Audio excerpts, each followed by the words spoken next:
Chapter 17. After 6 days, Jesus took with him Peter, James, and John, the brother of James, and led them up a high mountain by themselves. There he was transfigured before them.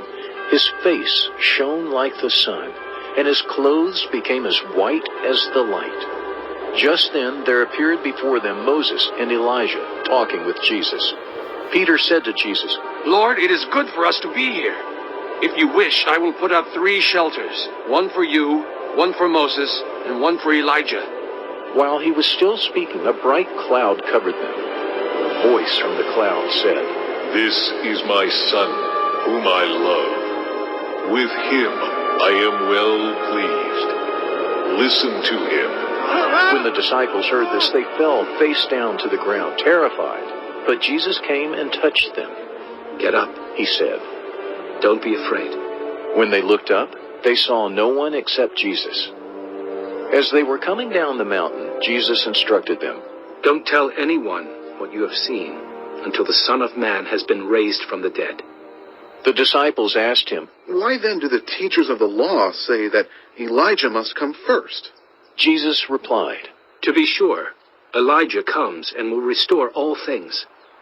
But I tell you, Elijah has already come, and they did not recognize him, but have done to him everything they wished. In the same way, the Son of Man is going to suffer at their hands." Then the disciples understood that he was talking to them about John the Baptist. When they came to the crowd, a man approached Jesus and knelt before him. "Lord, have mercy on my son," he said. "He has seizures and is suffering greatly. He often falls into the fire or into the water. I brought him to your disciples, but they could not heal him." "You unbelieving and perverse generation," Jesus replied, "how long shall I stay with you? How long shall I put up with you? Bring the boy here to me." Jesus rebuked the demon, and it came out of the boy, and he was healed at that moment. Then the disciples came to Jesus in private and asked, "Why couldn't we drive it out?" He replied, "Because you have so little faith. Truly, I tell you, if you have faith as small as a mustard seed, you can say to this mountain, 'Move from here to there,' and it will move. Nothing will be impossible for you." When they came together in Galilee, he said to them, "The Son of Man is going to be delivered into the hands of men. They will kill him, and on the 3rd day he will be raised to life." And the disciples were filled with grief.